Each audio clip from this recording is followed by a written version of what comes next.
With more on the public sector strike and how it's affecting government services, we're now joined by Karina Gould, Minister of Families, Children and Social Development. Minister Gould, thank you for joining us. Happy to be here, Michael. Now, last week on the first day of the strike, you noted that some services would remain, those deemed essential, but to also prepare for impact. So here we are, day 6. I'm wondering, how has this strike affected essential services so far? Yeah, it's a good question, an important one. So first of all, essential services like employment insurance, the Canada Pension Plan, old age security, guaranteed income supplement, and social insurance numbers continue to be issued and to be provided. And the government is focusing on ensuring that Canadians their payments are prioritized. But that means that there are delays in assessments or when Canadians try to contact call centres because the workforce in those areas have been reduced. And really the biggest impact that we've seen is on passports because unfortunately under the law, passports are not considered to be an essential service in Canada except in urgent and humanitarian cases. Urgent and humanitarian cases. Can you give some examples of what would qualify for passport help? Certainly. So it's very limited in this circumstance when there's a general strike that again is outlined in law. So there's a couple of examples. So first of all, if you are dependent on your livelihood to travel and require a passport to do so and would be economically disadvantaged if you weren't able to travel for work because you didn't have a passport, if you need to seek medical care abroad, if you have a loved one that is critically or terminally ill abroad, or you have a loved one that unfortunately has passed away, and then in some other very specific humanitarian instances. So now that there are PSAC workers on strike, who actually can help this list of people with passports?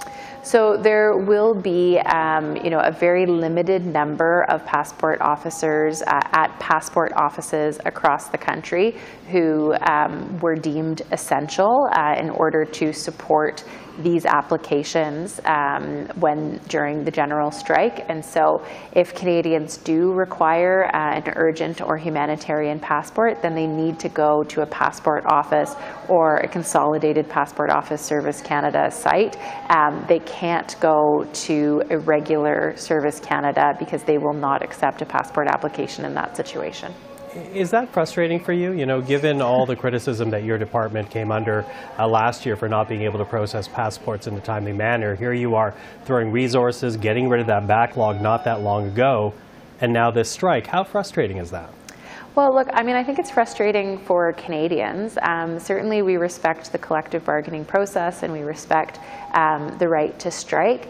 But, I can't lie to Canadians. I have to be honest with them that, every day that there's a strike is a day that impacts service delivery to Canadians, and passport being the one that is most affected at this point in time.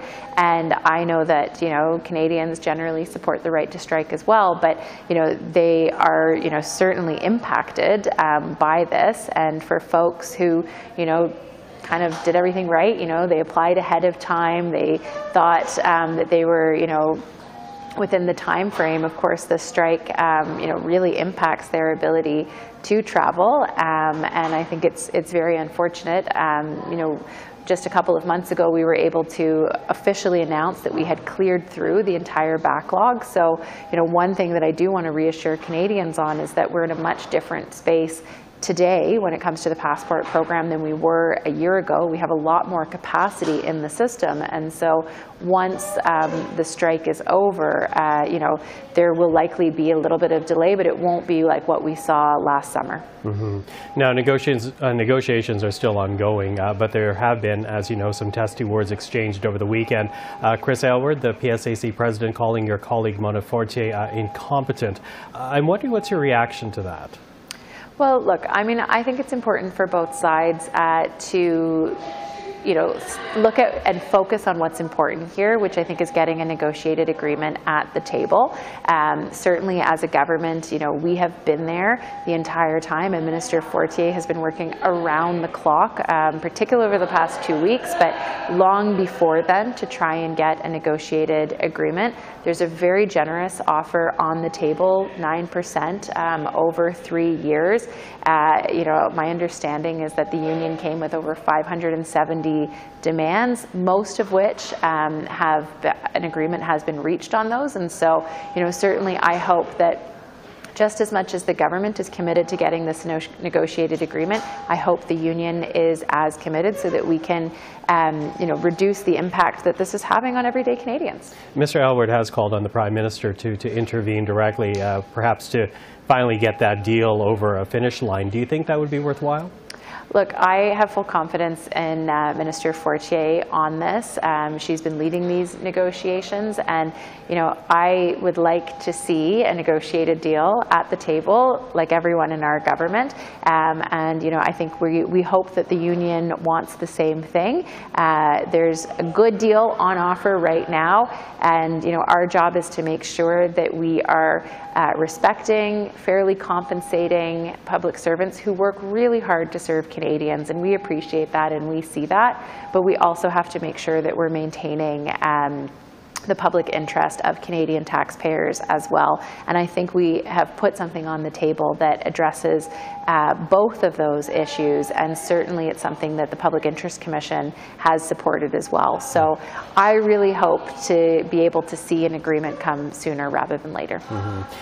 Quickly running out of time here, Minister, but I do wonder about pay, because there seems to be some question as to who is paying striking workers right now. Are workers in your department still getting a paycheck, or have those been suspended? Will pay be clawed back if paychecks are going out right now? Well, that's a good question. So it will depend on the worker. So in my department, about 35% of the workers are considered essential, so they will continue to be paid by the department. However, as of Wednesday at midnight, anyone who is on strike will not be paid by the government. They will be receiving strike pay from the union. Minister Gould, really appreciate the time this evening. Thank you for it. My pleasure. Thank you.